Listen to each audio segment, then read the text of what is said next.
613 जो व्यवस्था के नियम है जो यहूदियों को दिए गए थे, उसके अंदर एक नियम कि तुम दशमांश दोगे, जिसको मैं आगे कनेक्ट करूंगा फूड के साथ, खाना, भोजन। पहले इसको समझ लीजिएगा। कितने रूल्स हैं? 613। किसके हैं? जूइश के। आप कौन है? मराठी। आप कौन है? मद्रासी।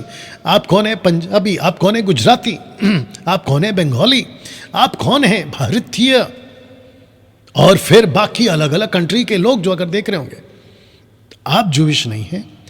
हाँ, अगर अभी कोई जूइश देख रहा है, जो कि मैं जानता हूं आप लोग देखते हैं, मैं उनको भी कहना चाहता हूं, क्योंकि अब जो जूइश हैं, आपका मसीहा आ चुका है, या 2023 साल पहले आ चुका है, ऐसे भी बोलेंगे। और जब यीशु ने क्रूस पर जो सेकंड लास्ट वर्ड बोला था, इट इज फिनिश, पूरा हुआ, और जैसे ही उन्होंने अपने प्राण को त्यागा, ये कहते हुए लिखा है मत्ती की किताब उसका 27 के 51 में कि पर्दा ऊपर से लेके नीचे तक फट गया। कौन सा पर्दा फट गया? ये वही पर्दा था जिसको दो स्थान अलग अलग करते हैं, एक है पवित्र स्थान और एक है अति पवित्र स्थान, और परमेश्वर ने बीच के पर्दे को फाड़ दिया।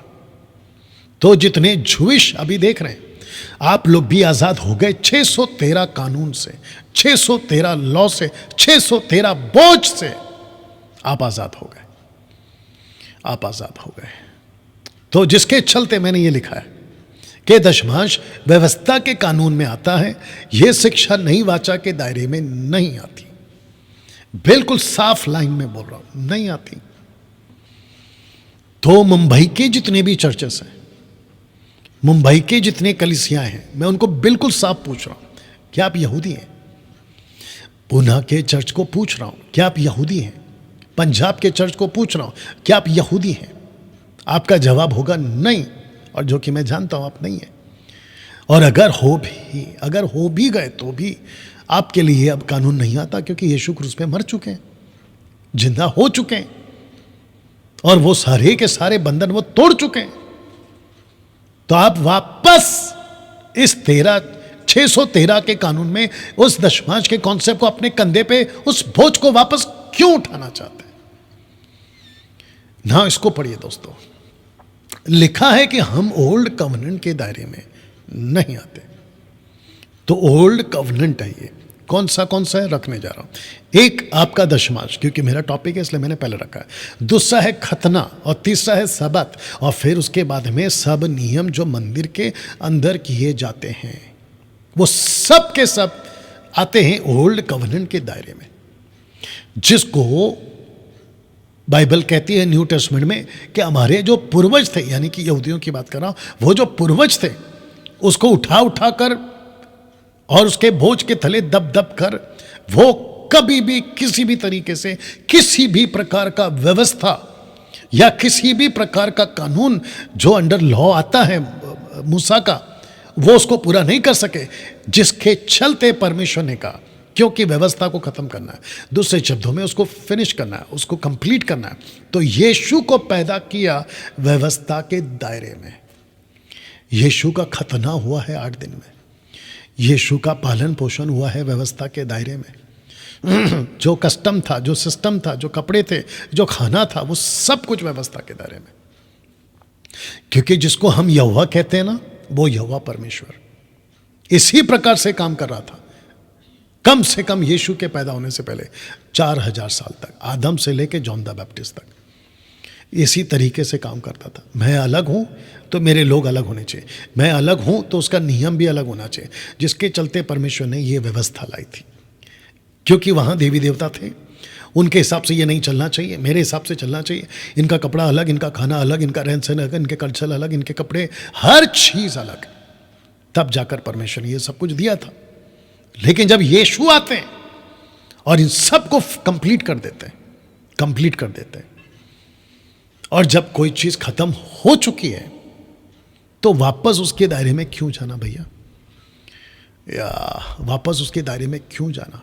तब जाकर परमेश्वर का एक सेवक जिसका नाम है पौलुस, ये वचन लिखता है, गलातियों 5:1, कहता है कि मसीह ने स्वतंत्रता के लिए हमें स्वतंत्र किया है। स्वतंत्रता के लिए हमें स्वतंत्र किया है। यह स्वतंत्रता क्या है? वाह! इसको कहते हैं व्यवस्था से आपको आज़ाद कर दिया। इसको कहते हैं कि आपको दशमान से आज़ाद कर दिया। इसको कहते हैं कि आपको खतना के नियमों से आज़ाद कर दिया। इसको कहते हैं कि सब्बत के नियमों से आपको आज़ाद कर दिया। इसको कहते हैं कि मंदिर के अंदर जो एनिमल सेक्रीफाइस होते थे, ब्लड सेक्रीफाइस, उससे आपको आज़ाद कर दिया। तो लिखा है कि मसीह ने स्वतंत्रता के लिए हमें स्वतंत्र किया है। तो इसी में स्थिर रहो, जिसमें आपको आजाद किया है उसी में बने रहो, उसी में स्थिर रहो। अब इसको पढ़ो, दासत्व के जुए में फिर से ना जुतो। ये दासत्व का जुआ क्या है? व्यवस्था। तो आजकल पास्टर आपको क्या कहां लेके जा रहा है? लोकल पास्टर कहता है कि दशमांश दो। जानते हो मार्टिन लूथर ने क्या कहा, जिसकी मैं कल हिस्ट्री पढ़ रहा था? मार्टिन लूथर कहता है कि अगर मूसा का एक नियम यानी कि ताइथ अगर उसको मानते हो तो बाकी जितने भी है ना 612 नियम उसको भी मानना पड़ेगा। तो तुम्हारी ताकत है मानने की, तब जाकर पौलुस ये बात को लिखता है। तो मसीह जनता जो अभी फेसबुक और यूट्यूब पे आप मुझे देख रहे हैं, मैं आपको पूछना चाहता हूं कि यीशु ने आपको स्वतंत्र किया है, तो आपका पास्टर दशमांश के चक्कर में आपको वापस किस में डाल रहा है? दासत्व में डाल रहा है, बॉन्डेज में डाल रहा है। और मैंने क्या कहा था कि ये बहुत बड़ा स्कैंडल है, ये बहुत बड़ा स्कैंडल है। इसी वचन के गलतियों के 5 के अगर आप 3, 4, 5 तक भी पढ़ोगे, लिखा है कि जो व्यवस्था के काम करता है, जिसमें खतना भी ज़्यादा जोर देता हो, कहता है कि वो मसीह से अलग और अनुग्रह से गिर गया है। बताइए, वॉइस चेक करते रहना। मसीह से अलग, या वो मसीह से अलग हो गया। You understand? तो मैं सबको कह रहा हूं, जब आजाद हो गए हो तो वापस इन सब के चक्कर में क्यों पड़ रहे हो? अभी आपको याद होगा कि जिस दिन हमने ये पहला प्रोग्राम किया था, आपको याद होगा कि एक विचित्र प्राणी था, नाम भूल गया मैं उसका, कहता है कि हमको सबत फॉलो करना है। सबत, पागल, मूर्खता की हरकत है वो, जबकि मसीह ने हमें स्वतंत्र कर दिया है। मसीह ने आपको और मुझको स्वतंत्र कर दिया। जिसके पास में ज्ञान है ना, वो इन लोगों की बकवास में नहीं फंसेगा, लेकिन जिसके पास में वचन का ज्ञान नहीं है वो फंसता जाएगा। तब जाकर परमेश्वर का सेवक होशे 4:6 कहता है, ज्ञान के ना होने से मेरी प्रजा नाश हो गई, खत्म हो गई एक्चुअली। या ना दोस्तों, अब यहां से एक कदम आगे जाएंगे।